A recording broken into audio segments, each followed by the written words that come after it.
Step one is drive down electricity costs for people. The first step in doing that is increasing our energy efficiency. The second is all of you in this house, in this place here today, you have smart meters in your house. You used to have the meter reader coming up, reading it. Now you don't. Maine has the highest penetration of smart meters than anybody in the country. Why is that important? There are little old ladies in Spain purchasing power online at the cheapest time available. That's what this technology is allowed to do, is capable of doing, but we're not doing it here. We could also be doing time of use metering. I know Mainers, I am one. If I knew that I could cut a third of my electricity costs by turning my washer and dryer on after 8 o'clock, I'd be doing it. We have the technology to do that now. We're not doing it because we haven't had forward thinking in this state. Step two is Maine can be and should be the first state in the country that is 100% renewable. I've worked in this technology my entire life. There is not a governor in the country that has more experience than this than I do. And Maine can be the first state to do it. We have an abundance of natural resources. We have the technology that's out there, the demand response technology and all these capabilities to do it. We can be a leader on it. We could be the Silicon Valley of renewable energy in this country. I'm convinced it's a way to grow our economies in our rural areas and our mill towns. You would see a detailed plan, a 10-year plan to make us completely renewable in the state of Maine in 10 years. Thank you. Our second question, what is your plan to rebuild state government so it's accountable, responsive, a good place to work, and can actually do the jobs it is supposed to do for Maine? And our first responder is Diane Russell. Can you repeat the question? Yeah, sure. What is your plan to rebuild state government so it's accountable, responsive, a good place to work, and can actually do the jobs it is supposed to do for Maine? This is a perfect question for right here, because a lot of folks in the room probably work for the state, and you've probably been demoralized by the way that the governor has spoken to you and about you, and told everyone around the country that you're living off the trough and you're doing all these bad things. The first thing that I would want to do is to go around and rebuild trust. There's never a good time to have a new manager come in and tell you we're going to do things so much better. But I do think under the circumstances, we need a governor that's willing to walk in and meet people face to face and remind them that they're valued.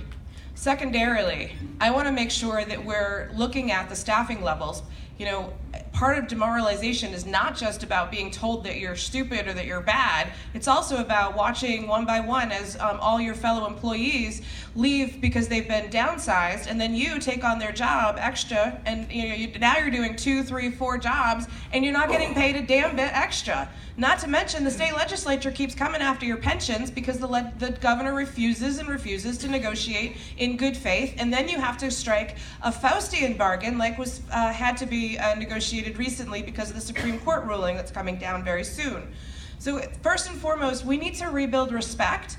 I want state workers to go to work and feel like they're making a difference, that they're valued, that they're heard, and I want to make sure that we're actually rebuilding the staffing levels appropriately in the places that we need it.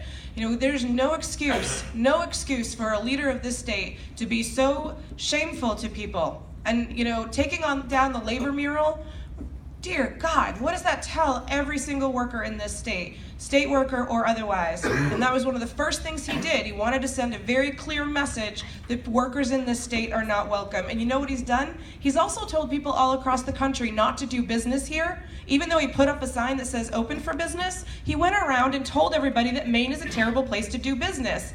The governor needs to be a cheerleader of the state once and for all, and he needs to be a cheerleader, or she needs to be a cheerleader, of the state workers who are actually providing the backbone upon which this state is run. That position deserves respect. Thank you. Janet Mills.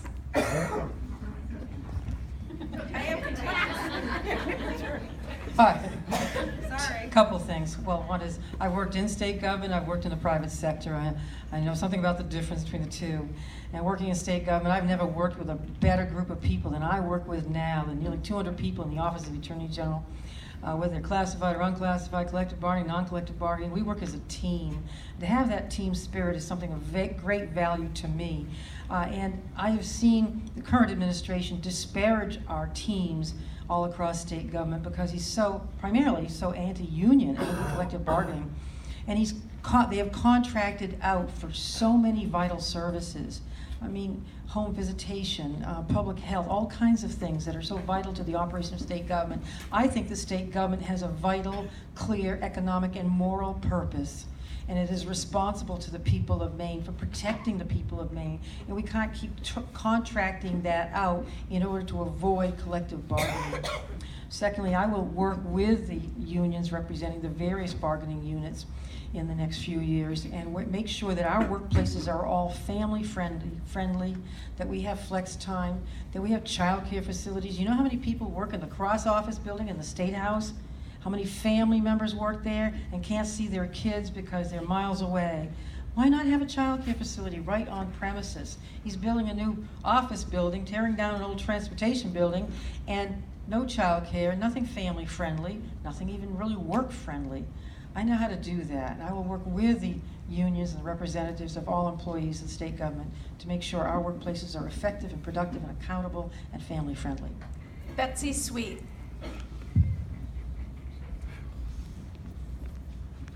Yes and yes.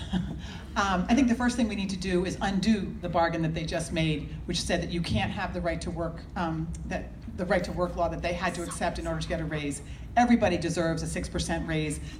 We have got to learn how to attract people to this state and to state government. We are losing hundreds and thousands of workers every single year to retirement, to disgust, and we are losing some of our best people because we're not managing well, and we haven't done exactly that thing, which is we need to have people make sure that they are valued and known, just as both Janet and Diane said. In terms of family-friendly policies, we cannot say to people, you can't work for us if you really want to go to your kid's parent-teacher association meeting or their parent-teacher conference.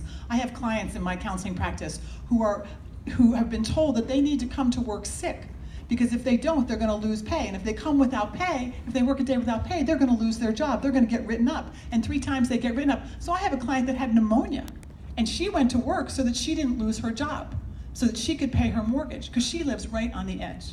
We need raises. We need people to be valued. It is one of the reasons that I decided to run. I walked in the State House, and every single state worker I saw one day was walking around like this, because we've been demoralized and because the governor hasn't respected them.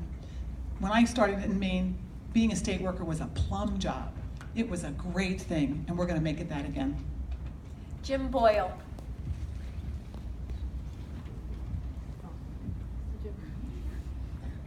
Thank you. Well, my perspective is maybe a little unique 2 ways. One is my daughter Lindsay is now 27 years old. When she was 21 and graduated from the University of Maine in May of 2012, she started 3 weeks later at the age of 21 working as a child protective caseworker for the Department of Health and Human Services. So the premise of the question is, how would we rebuild state government to make it accountable?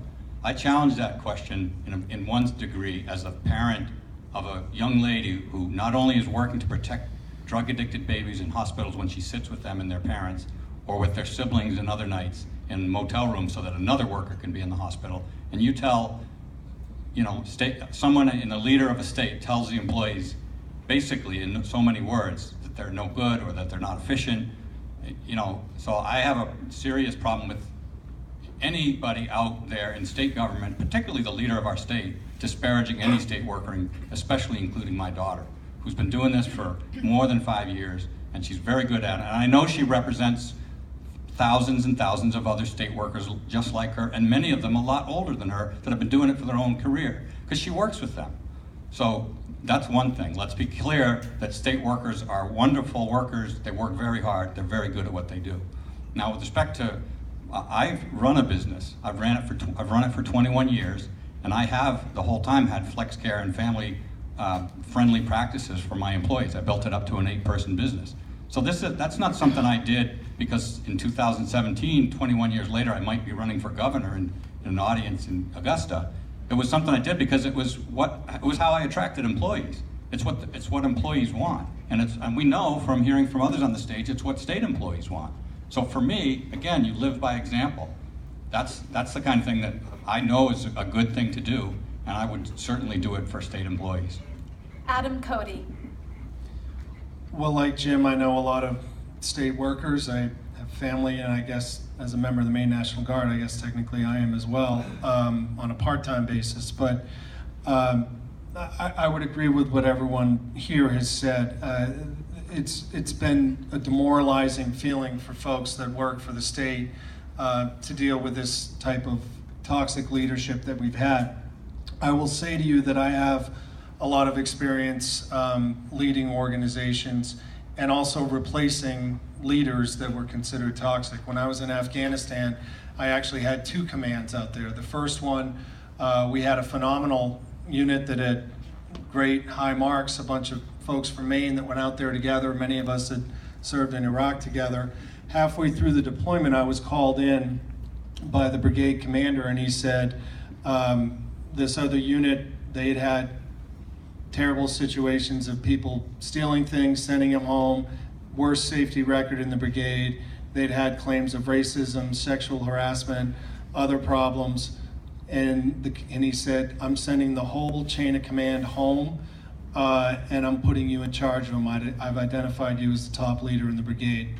We were able to turn around that unit, largely because the vast majority of the people in there were phenomenal folks. It was just a toxic environment. And it's that way for state workers now. It's that way in the state right now. It's a toxic environment where you have a lot of hardworking people that want to be treated with respect. And that comes from leadership, and it starts at the top. Thank you. Mark Eves. Well, again, I agree with a lot of what was said on the stage. I had a front row seat of a lot of the destruction of the governor's leadership style and what he did and what he has done to state departments, whether it's the Department of Health and Human Services, the Department of Environmental Protection. I can't tell you how many times state workers have come up to me and said, can you help? Can you do something? This is what's happening. And after a while, people do leave. A lot of people got walked out the door day one, or in that first 3 months. A lot of people chose to leave. And it was a hard decision for them because it was their calling. It's what they loved to do. But when you do go into a work environment day after day, and you're told that your work doesn't matter, it does take a toll on you. For me, in terms of leadership and setting a tone, it's set at the top. And the only person that can do that, in this case, is the governor. One thing that I'm very fortunate to do right now is I'm the executive director of a nonprofit social service agency, very proud to run, called Woodford's Family Services. We have 550 employees, and one of the heartbreaking things that we saw recently was when the federal government came forward with a report from the Office of the Inspector General that said the department had not been responsive to the needs of the most vulnerable. These were individuals with intellectual disabilities that had died. Could have been neglect, could have been anything, but we don't know because those reports were not followed up on. There was an incident where an adult drowned in a bathtub. Nobody showed up to understand what happened so it didn't happen again. When you talk about restoring trust in government, we got to start with the basics, and we have to show up. And that OIG report is a shame, and I think a reflection and a long-lasting legacy of this administration. Thank you. Our third question, how do you believe we can best provide access to affordable treatment and health care for Mainers struggling with opioid addiction, mental illness, cancer, diabetes, or any other health crisis? So how can we reform Maine's healthcare system?